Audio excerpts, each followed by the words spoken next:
Hello friends, welcome back to my channel of a long break. Hope all of you are fine, and I am coming before you with this video of week 1 assignment 1 of our course programming in Java. So before going to the video, please watch the video till the end without skipping, because if you skip the video there will be a chance to miss if I make any corrections. So please note that corrections if any were made in the video. So please watch the video till the end, and if you like the video, share to your friends. Keep supporting our channel. Coming to the video, the first question. Friends, we have 10 questions for every week. And coming to the first question of this video, which of the following cannot be used for a variable name in Java? So the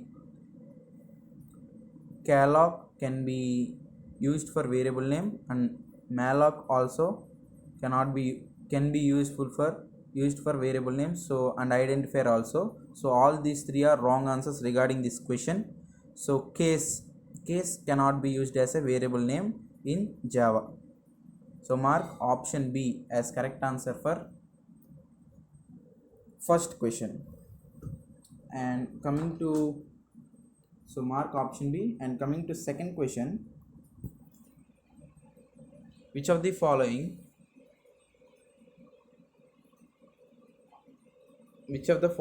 is an incorrect array declaration?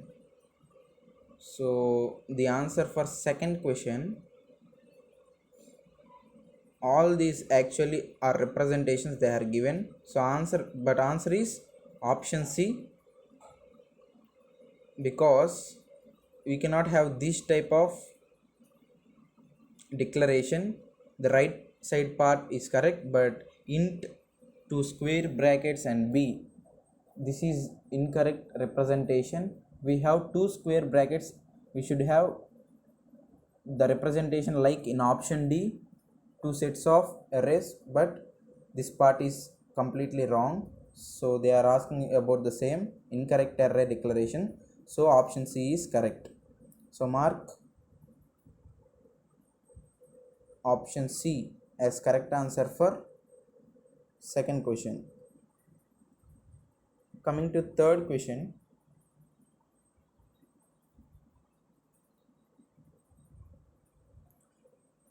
Third question, when you compile a program written in Java programming language, the compiler converts the human readable source file into platform independent code that a JVM, Java Virtual Machine, can understand.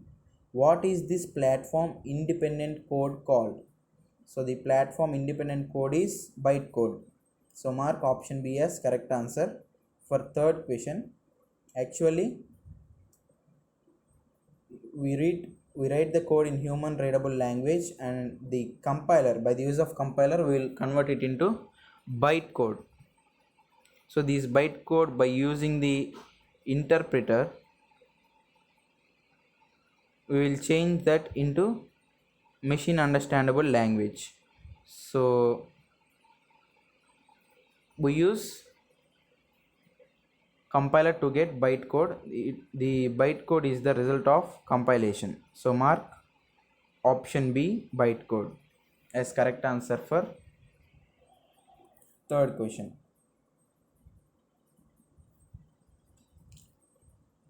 And coming to the fourth question, the fourth one, question is, which of the following are true regarding string array provided as parameter to main method in Java? They are saying that the situation is about the usage of string array as a passing as a parameter to main method in Java. So string array passing as a parameter to main method in Java. So the answer is option A, that is, it can be used to get command line arguments from the user. Option A is the correct answer for fourth question. Friends, if you feel any different answer, you can comment in the comment section, so we'll try to sort out that and give the audience a perfect accurate answer. So my answer is option A for this question, and mark option A. And coming to the fifth question, we have a code, that is option A. And fifth question we have a code. So they are asking about the output of this code given. What will be the output of the program if it is executed? So I have done this in compiler. Friends, these all I have 100% proof to be accurate, so no need any doubts. Answer is option A, 5, because if we know that B is equal to 2, so 2, take 2 in place of B and we substitute plus as it is. Plus B represents, before taking the value of B, the B is incremented by 1 unit. So plus B represents B plus 1. So before reading B value, plus indicates the value of B is incremented. What is the value of B before? 2. So 2 plus 1, 3. If there is B plus plus, then we will first take B as just 2. 2 plus 2, 4. But here plus B represents B plus 1, 3. Then only B value is read. So 2 plus 3 is equal to 5. So mark option A as correct answer for fifth question. And coming to next one, that is sixth question. This answer is option A. And sixth question, they have again given a code. So actually we will feel the answer is option B, NPTL of 1, that means 0 1, and means second position, and length minus 1 last position. But this is wrong. Actually the answer that came when I given this line is some around 140s, but we have to print second and last characters, that is A and L. We should get output as A and L, but not any numerical value. If you take second option, you will get numerical. So the correct answer is option C. Option C is the correct answer, because these double inverted commas in C, these double inverted commas will make them realize as a letters. So option C is the correct answer. So mark option C as correct answer for sixth question. And coming to seventh one is similar to that of fifth question, because here minus I, it means before reading the I value, I is decremented. Before example, B is incremented, here I is decremented by 1. So 5 minus 1, 4. It is 4, and into 5. 4 is multiplied by 5 in print statement. So we'll get answer is 20.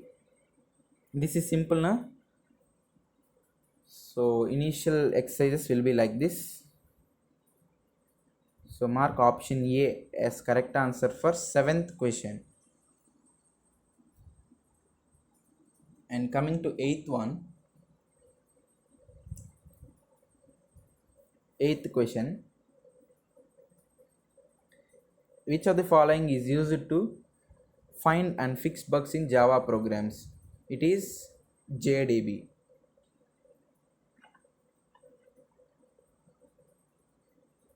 JDB is the answer for 8th question, that is mark option D. Mark option D as correct answer for 8th one. Moving on to 9th question, that is last but one question. 9th question,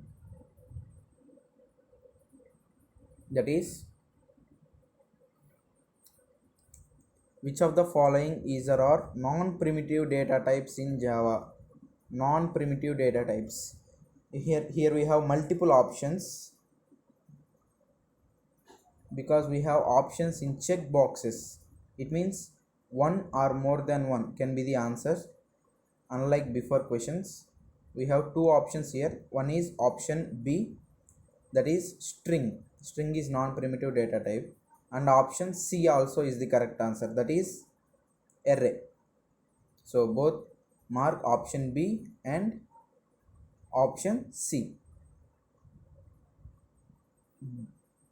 So mark B comma C as correct answers for 9th question.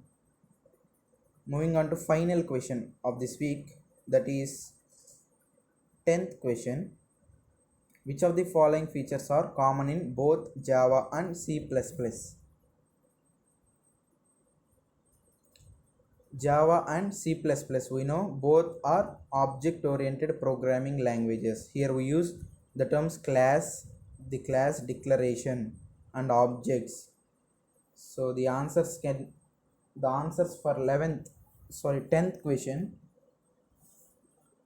there we have actually three answers here. The first one is option A, the class declaration.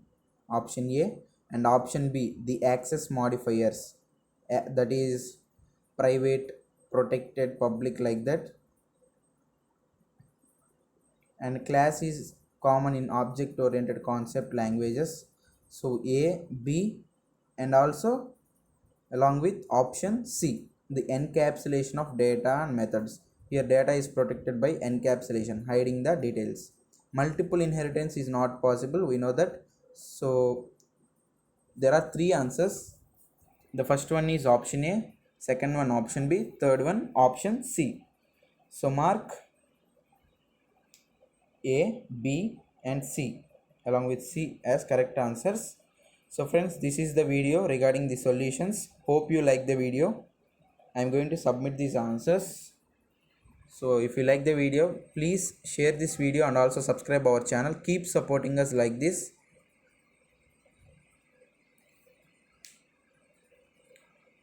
Until then, see, I have submit the video. Sorry, just submit the assignment. You will get like this.